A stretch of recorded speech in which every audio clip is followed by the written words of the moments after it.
അസ്സലാമു അലൈക്കും വറഹ്മത്തുള്ളാഹി വബറകാതുഹു. ബിസ്മില്ലാ വൽഹംദുലില്ലാ വസ്സലാത്തു വസ്സലാമു അലാ റസൂലില്ലാ വഅലാ ആലിഹി വസഹ്ബിഹി അജ്മഈൻ. അമ്മാ ബഅദ്.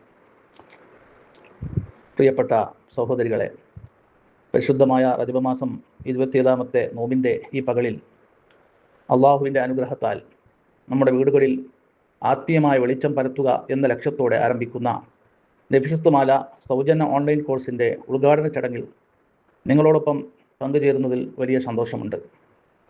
നമ്മുടെ ഈ സംരംഭം ആരംഭിക്കാൻ തിരഞ്ഞെടുത്ത ദിവസം വളരെ പ്രത്യേകതയുള്ളതാണ്. റജബ് മാസത്തിൻ്റെ 27 അള്ളാഹുവിൻ്റെ വലിയ ദൃഷ്ടാന്തമായ ഇസ്രാ മിഅ്റാജ് നടന്ന സുദിനമാണ്.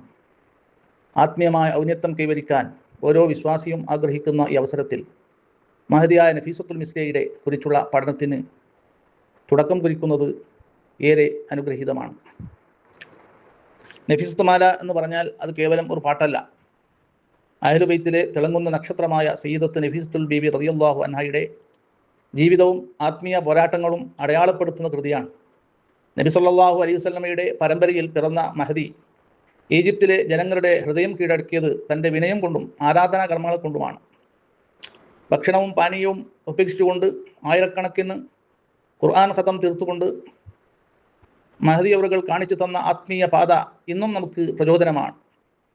സ്ത്രീ ജീവിതത്തിലെ ഏറ്റവും വലിയ മാതൃകയാണ് നഫീസത്ത് ബീബി റളിയല്ലാഹു അൻഹ. നഫീസത്ത് ബീബി റളിയല്ലാഹു അൻഹ കേവലം ഒരു പണ്ഡിതയായിരുന്നില്ല, മറിച്ച് പരിശുദ്ധ റസൂലുള്ളാഹി സ്വല്ലല്ലാഹു അലൈഹി വസല്ലം തങ്ങളുടെ നേരിട്ടുള്ള കുടുംബ പരമ്പരയിൽപ്പെട്ടവരാണ്.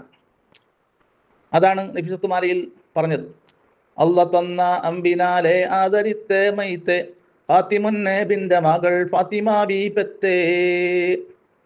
ഹിജ്റ 145 മക്കയിലാണ് ബീബി അവറുകൾ ജനിച്ചിട്ടുള്ളത്. അറിവിൻ്റെയും ആത്മീയതയുടെയും സുവർണ കാലഘട്ടമായ 8-ാം നൂറ്റാണ്ടിലാണ് ബീബി അവറുകൾ ജീവിച്ചിട്ടുള്ളത്. ഹിജ്റ 193 അവർ ഈജിപ്തിലേക്ക് യാത്രയായത്. അതുകൊണ്ടാണ് അവർ നഫീസത്തുൽ മിസ്രിയ എന്ന പേരിൽ അറിയപ്പെടുന്നത്. ഹിജ്റ 208 റമദാൻ മാസത്തിലെ ഒരു ദിവസം ഈ ലോകത്തോട് അവർ വിട പറഞ്ഞു. തൻ്റെ മരണം നേരത്തെ തന്നെ അറിഞ്ഞ മഹദി സ്വന്തം വീടിനുള്ളിൽ തന്നെ ഖബറിടം വെട്ടുകയും അതിൽ ഇറങ്ങിയിരുന്ന ആയിരക്കണക്കിന് തവണ ഖുർആൻ പാരായണം നടത്തുകയും ചെയ്തിട്ടുണ്ട് എന്ന് ചരിത്രത്തിൽ കാണാവുന്നതാണ്. നഫീസത്ത് ബീബി റളിയല്ലാഹു അൻഹയുടെ ജീവിതത്തിൽ പല അത്ഭുതങ്ങളും കറാമത്തുകളും കണ്ടതായി ചരിത്രത്തിൽ പറയുന്നു. ബഹുമാനപ്പെട്ടവരുടെ കാലത്ത് നൈൽ നദിയിൽ ജലനിരപ്പ് ഒരിക്കൽ ഈജിപ്തിലെ നൈൽ നദിയിൽ ഒരിക്കൽ ജലനിരപ്പ് നിൽക്കുകയുണ്ടായി.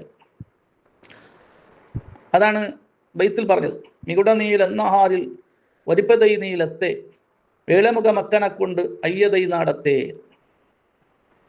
നദിയിൽ വെള്ളം വല്ലാതെ കുറഞ്ഞപ്പോൾ, കൃഷി നശിക്കുമെന്ന അവസ്ഥ വന്നപ്പോൾ ജനങ്ങൾ സങ്കടത്തോടെ നഫീസത്ത് ബീബി റളിയല്ലാഹുവിൻ്റെ അടുത്ത് വന്ന് മഹദി തൻ്റെ ശിരോവസ്ത്രം അഥവാ തട്ടം മുഖമക്കന അവർക്ക് നൽകിയിട്ട് പറഞ്ഞു, ഇത് നദിയിൽ കൊണ്ടുപോയി ഇടുക എന്ന്. ജനങ്ങളത് ചെയ്ത ഉടനെ നൈൽ നദിയിൽ വെള്ളം നിറഞ്ഞു കവിയാൻ തുടങ്ങി എന്ന് ചരിത്രം പറയുന്നു. അള്ളാഹുവിന് പ്രിയപ്പെട്ടവരുടെ ആദരവ് പ്രകൃതി പോലും പ്രകടിപ്പിക്കും എന്നതിന് ഒരു ഉദാഹരണമാണ് ഇത്. മഹദിയായ നഫീസ ബീവിയുടെ വീടിനടുത്ത് ഒരു ജൂത കുടുംബം താമസിച്ചിരുന്നു. അവിടെ തളർവാദം ബാധിച്ച ഒരു പെൺകുട്ടി ഉണ്ടായിരുന്നു. ഒരിക്കൽ മഹദി ഉളൂ ചെയ്ത വെള്ളം ആ പെൺകുട്ടിയുടെ ശരീരത്തിൽ സ്പർശിപ്പിക്കാനിടയായി. അത്ഭുതമെന്ന് പറയട്ടെ, വർഷങ്ങളായി എഴുന്നേൽക്കാൻ കഴിയാതിരുന്ന ആ കുട്ടി ഉടനെ എഴുന്നേറ്റ് നടക്കാൻ തുടങ്ങി. ഈ അത്ഭുതം കണ്ട ആ ജൂത കുടുംബം മുഴുവനും ഇസ്ലാം മതത്തിലേക്ക് വന്നു, ഇസ്ലാം സ്വീകരിച്ചു. സഹോദരിമാരെ, നഫീസത്ത് ബീബി ഒരു വലിയ സമ്പന്ന കുടുംബത്തിൽ ജനിച്ചവളായിരുന്നിട്ടും ലളിതമായ ജീവിതമാണ് തിരഞ്ഞെടുത്തത്. പകൽ നോമ്പും രാത്രി നിസ്കാരവുമായിരുന്നു അവരുടെ ജീവിതം. ഇമാം ഷാഫിഈ റളിയല്ലാഹു അൻഹു പോലെയുള്ള വലിയ പണ്ഡിതന്മാർ പോലും മഹദിയുടെ അറിവിനെ ആദരിക്കുകയും അവരുടെ പ്രാർത്ഥന തേടുകയും ചെയ്തിട്ടുണ്ട്. നമ്മുടെ ഈ കോഴ്സിലൂടെ മഹദിയുടെ ജീവിതം പഠിക്കുമ്പോൾ ആ ആത്മീയ ചൈതന്യം നമ്മുടെ ജീവിതത്തിലേക്ക് പകർത്താൻ നമുക്ക് സാധിക്കണം. മനസ്സുകളിലും വീടുകളിലും ആത്മീയ സ്പന്ദനങ്ങൾ പരത്തുന്നു എന്ന നമ്മുടെ ഈ കോഴ്സിൻ്റെ പ്രമേയം അർത്ഥവത്താണ്. വീടുകൾ കേവലം താമസ സ്ഥലങ്ങൾ മാത്രമല്ല, അവ അള്ളാഹുവിനെ സ്മരിക്കുന്ന ഇടങ്ങളാകണം. നഫീസത്ത് മാല പഠിക്കുന്നതിലൂടെയും അത് വീടുകളിൽ ചെല്ലുന്നതിലൂടെയും കുടുംബത്തിൽ സമാധാനവും ശാന്തിയും ബർക്കത്തും ഉണ്ടാകണം. പരീക്ഷണങ്ങളുടെ ഈ കാലത്ത് ആത്മീയമായ പ്രതിരോധം നമ്മുടെ വീടുകളിൽ തീർക്കാൻ ഇത്തരം ക്ലാസുകൾ സഹായകമാകും. സ്ത്രീകൾക്ക് അറിവ് പകർന്നു നൽകുക എന്നത് സമൂഹത്തിൻ്റെ വളർച്ചയ്ക്ക് അനിവാര്യമാണ്. വീട്ടിൽ നിന്ന് തന്നെ ഗൂഗിൾ മീറ്റിലൂടെ ഇത്തരം ക്ലാസ്സുകളിൽ പങ്കെടുക്കാൻ സാധിക്കുന്നത് വലിയൊരു ഭാഗ്യമാണ്.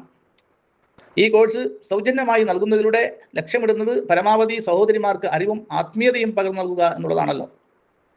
ഓൺലൈൻ ക്ലാസ്സുകളിലൂടെ നഫീസ് തുമാലിയിലെ വരികളുടെ അർത്ഥവും അതിലടങ്ങിയിരിക്കുന്ന ചരിത്രവും ആത്മീയ പാഠങ്ങളും ഇവിടെ ചർച്ച ചെയ്യുന്നുണ്ട്. ഓരോ വരിയും ആസ്വദിച്ചും അറിഞ്ഞും പഠിക്കുമ്പോൾ അത് നമ്മുടെ ജീവിതത്തിൽ വലിയ മാറ്റങ്ങൾ കൊണ്ടുവരും. ഈ സംരംഭത്തിൻ്റെ പിന്നിൽ പ്രവർത്തിച്ച മൈമൻ അക്കാദമി, ഇതിൻ്റെ കരുത്തനായ ചെയർമാൻ ബഹുമാനപ്പെട്ട സിദ്ദീഖ് മദനി മെതു അവർക്കും ഇത് കേൾക്കാൻ ഒത്തുകൂടിയ നിങ്ങളെല്ലാവർക്കും അല്ലാഹു സുബ്ഹാനഹു വ തആല വലിയ പ്രതിഫലം നൽകട്ടെ. നമ്മുടെ വീടുകൾ അനുഗ്രഹീതമാകട്ടെ. മഹദിയ നഫീസ ബീബി റളിയല്ലാഹു അൻഹയുടെ ബർക്കത്ത് അള്ളാഹു നമുക്ക് പ്രദാനം ചെയ്യട്ടെ. ഈ ദുആയിൽ കൂടി നഫീസ് തുമാല ഓൺലൈൻ കോഴ്സിൻ്റെ ഔദ്യോഗികമായ ഉദ്ഘാടനം നിർവഹിച്ചതായി അറിയിക്കുന്നു.